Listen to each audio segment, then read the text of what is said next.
Mbak dikejar sama dia. Untungnya Mbak bisa lolos. Mbak langsung kabur. Iya. Mbak Dia tenang, tenang. Atur nafasnya dulu ya, tenang. Sekarang aku mau tanya, ciri-cirinya seperti apa? Mbak nggak bisa ngelihat detail karena dia pakai topi, terus mukanya itu pakai masker. Tapi Mbak lihat matanya, ya matanya jahat banget. Iya benar, matanya punya niat jahat, Yas. Aduh, Mbak sampai merinding begini.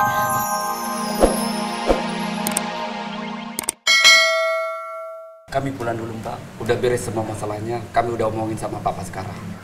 Alhamdulillah, saya senang sekali dengarnya. Semoga nanti ke depannya bisa lebih baik lagi. Amin. Kalau begitu kami permisi dulu ya. Ya, hati-hati Pak. Iya, makasih. Iya.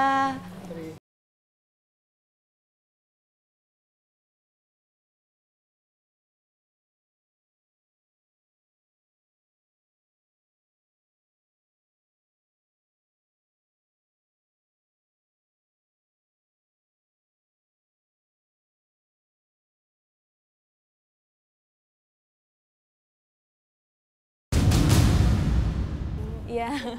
Iya. Kok cuma Yasmin sih yang disalamin? Aku kan juga udah bantuin mereka. Sia-sia aku pencitraan kayak gini. Gak bakal trending di medsos.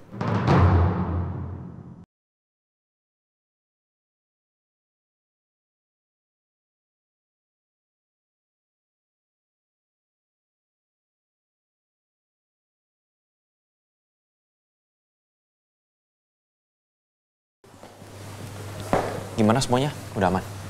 Udah aman, tapi kan ini juga semua berkat dokter. Karena dokter tadi sempat ngobrol sama warga. Ini juga berkat kamu lah. Makanya semua pendemo bisa tenang. Jadi, kamu yang hebat dong. Dokter lebih hebat. Aku bisa berani dan kuat seperti itu. Karena ada kamu di samping aku, Yas.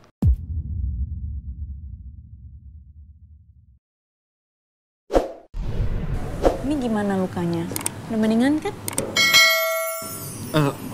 Aku udah gak apa-apa kok. Masa sih? Coba aku lihat dulu, pegang. Diam.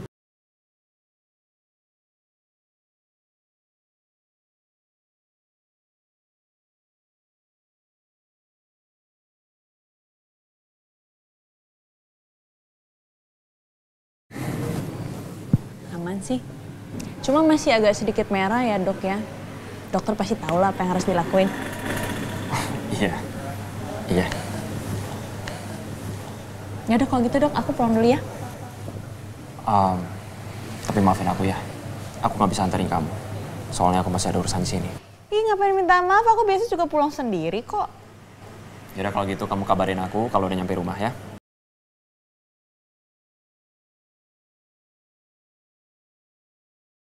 Assalamualaikum. Bye dok. Waalaikumsalam. Bye.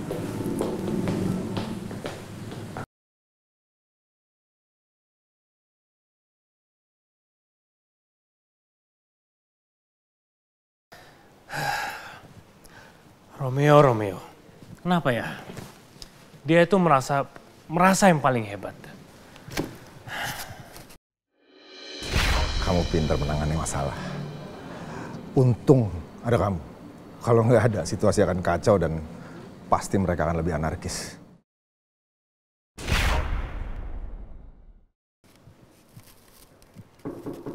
Ya masuk. Maaf Pak, barusan Pak Baskara titip pesan kalau Pak Rangga diminta untuk membuat susunan anggaran dan mengatur suplai yang dibutuhkan oleh perusahaan ini Pak.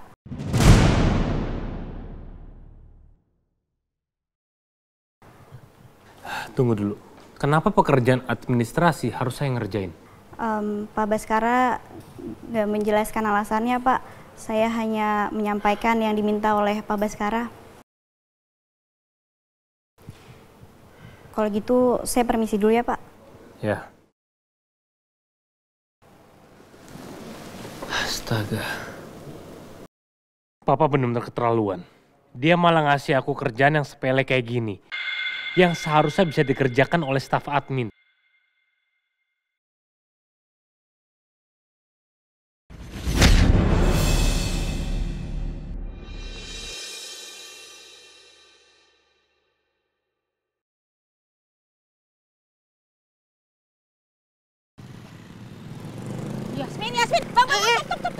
Yasmin. Mbak Dia, Yas. kenapa? Nih duitnya. Makasih ya. Yas. Mbak Dia kenapa sih kok cemas kayak gini? Kenapa sih? Yas. Tadi Mbak Dia ketemu laki-laki aneh, nakutin banget, Yas. Dia bawa fotonya Bu Rati, terus dia nanya-nanya soal Bu Rati sama kamu, Yas. Nanya soal apa? Dia nanya anaknya Bu Rati tinggal di mana, terus dia minta foto kamu, dan yang lebih parahnya lagi, dia mau nawarin uang 10 juta sama Mbak kalau Mbak ngasih informasi.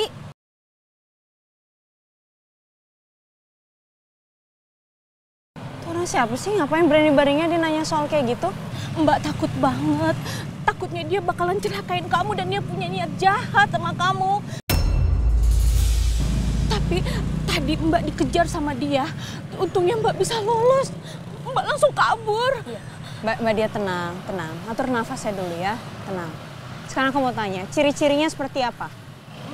Mbak nggak bisa ngelihat detail karena dia pakai topi, terus mukanya itu pakai masker. Tapi Mbak lihat matanya, ya matanya jahat banget.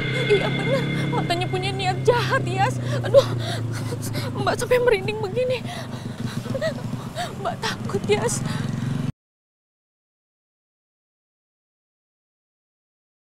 Aku makin yakin ada yang aneh dengan kematian ibu. Ibu nggak mungkin bunuh diri. Bisa aja orang yang cari ibu dan aku adalah orang yang bikin ibu celaka sampai akhirnya meninggal.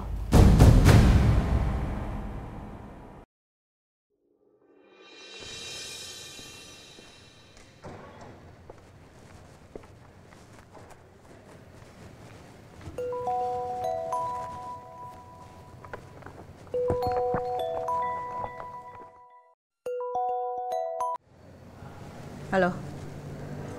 Aku udah sempat ketemu sama orang yang tahu info tentang Rati. Apa? Ada yang kenal Rati? Iya bener. Lalu dia bilang apa? Dia ngasih tahu kalau anaknya masih hidup. Pas lagi ngobrol, itu orang ketakutan dan kabur. Aku udah sempet tangkep dia, tiba-tiba pas aku tangkep, aku diterakin copet. Disitulah dia kabur dan lolos. Padahal aku belum sempat banyak nanya loh. Berarti sia-sia dong kamu ketemu sama orang itu. Ngapain kamu ngelapor ke saya? Mau ngasih tahu kalau usaha kamu gagal? Saya nggak mau tahu ya. Kamu harus cari tahu di mana orang itu. Kita harus tahu di mana anaknya Rati. Masih hidup atau udah mati? Paham nggak sih? Masa gitu aja nggak bisa? Iya, siap.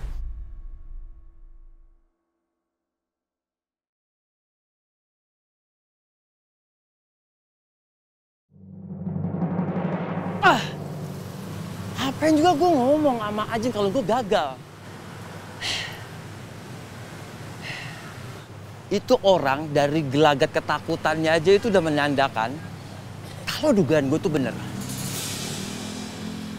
Dan gak salah lagi, rumahnya Rati ada di daerah sini. Gue bakalan cari terus sampai dapat. Mbak bilang dia ada tato. Itu beneran tato, ada tato di tangannya. Iya.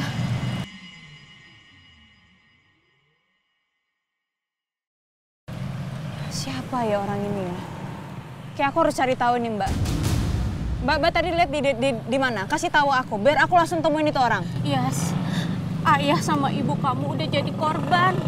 Mbak nggak mau, kamu juga jadi korban berikutnya. Mbak nggak mau, Mbak takut. Mbak aku juga takut Mbak sebenarnya. Nyawa aku mungkin aja terancam Mbak. Tapi mau sampai kapan aku diem kayak gini aja? Kalau aku temuin itu orang, aku bisa melapor ke kantor polisi. Mungkin dia bakal masuk penjara. Ada sesuatu di balik ini semua. Pokoknya aku akan cari tahu terus. Dimulai dari kematian ibu.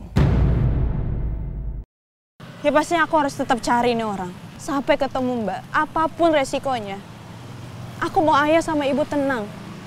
Karena aku yakin pasti ada sesuatu di balik ini semua. Yes.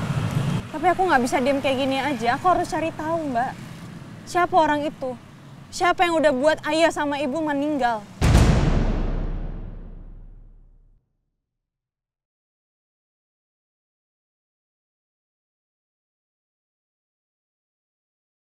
Ya udah, kalau Yasmin mau pergi juga, Mbak dia ikut.